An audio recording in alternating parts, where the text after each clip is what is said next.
নিম্নচাপের প্রভাবে উত্তাল সমুদ্র, বড় বড় ঢেউ আছড়ে পড়ছে সৈকতে। এই বিষয়ে বিস্তারিত জানাতে কুয়াকাটা সমুদ্র সৈকতে আছেন রিপোর্টার মোহাম্মদ মনির হোসেন বাদল। সরাসরি যাচ্ছে তার কাছে। বাদল,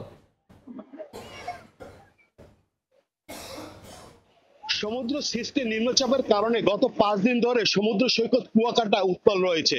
আপনি আবার পিছনে দেখতে পাচ্ছেন এই যে সমুদ্র সৈকত কুয়াকাটা রয়েছে, এই কুয়াকাটা কিন্তু বড় বড় ঢেউ আসলে পড়ছে। এবং এই যে সমুদ্রে গত 4 দিন ধরে কিন্তু এই যে সরকারি ছুটি ছিল, শুক্র শনি রবিবার সরকার খোলা থাকলেও আজ সোমবার কিন্তু ঈদের মিলাদুন্নবী উপলক্ষে কিন্তু সরকারি বন্ধ রয়েছে। এই সরকারি বন্ধের ফাঁকে কিন্তু সমুদ্র সৈকত কুয়াকাটায় পর্যটকদের উপচে পড়া ভিড় দেখা যাচ্ছে। এবং আগত পর্যটকরা আপনি দেখতে পাচ্ছেন যে তারা কিন্তু এই যে বড় বড় ঢেউয়ের ভিতরে, নিম্নচাপের ভিতরে কিন্তু তারা সমুদ্রের ভিতরে তারা নেমেছে। এদিকে টুরিস্ট পুলিশ কিন্তু তাদেরকে বারবার মাইকিং করে নিষেধ করলেও তারা কিন্তু টুরিস্ট পুলিশের কথা উপেক্ষা করে তারা কিন্তু সমুদ্রে নামছে। আর আপনি দেখতে পাচ্ছেন যে এই যে নিম্নচাপের প্রভাবটা কিন্তু এখনো বইছে, বড় বড় ঢেউ কিন্তু এখনো সমুদ্র সৈকত কুয়াকাটায় আসতে পড়েছে। আর এই নিম্নচাপের প্রভাবে কিন্তু গত 4 দিন ধরে যে সমুদ্রে যে থাকা যে মাছ ধরার ট্রলার গুলো ছিল, এই মাছ ধরার ট্রলার গুলো কিন্তু মহিপুর আলিপুর যে মৎস্য অবতরণ কেন্দ্র রয়েছে, মৎস্য অবতরণ কেন্দ্র কিন্তু তারা নিরাপদে আশ্রয় নিয়েছে।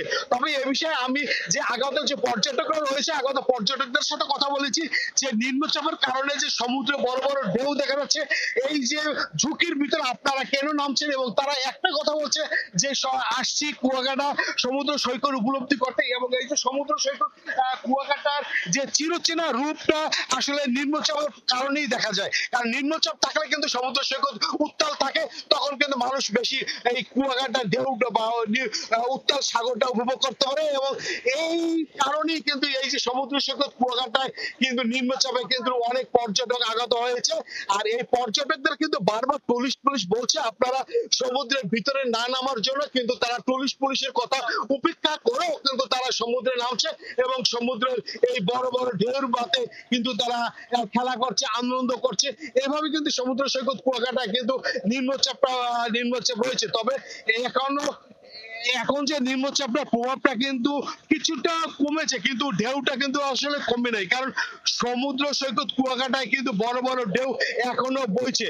আর আপনারা দেখতে পাচ্ছেন যে এই যে পর্যটকরা রয়েছে, পর্যটকরা দেশ দূরান্তের বিভিন্ন জায়গা থেকে এসেছে, তারা খুব আনন্দ উপভোগ করতেছে। এই যে বড় বড় ঢেউ আসলে এটা সবসময় পাওয়া যায় না, একমাত্র নিম্নচাপ বা কোনো দুর্যোগ দেখা দিলেই এই সমুদ্র সৈকত কুয়াকাটায় আসলে দেখা যায়। আর এদিকে আপনি দেখতে পাচ্ছেন সমুদ্র সৈকত ভিতরে কিন্তু কুয়াকাটায় অনেক জেলেরা কিন্তু তারা মাছ ধরতে ভিতরে যাচ্ছে, তারা মাছ ধরতে, কারণ আবহাওয়াটা কিন্তু স্বাভাবিক হতে শুরু করেছে।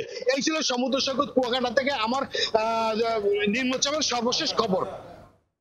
উত্তাল সমুদ্রের সবশেষ খবর জানাতে সরাসরি যুক্ত ছিলাম কুয়াকাটায়।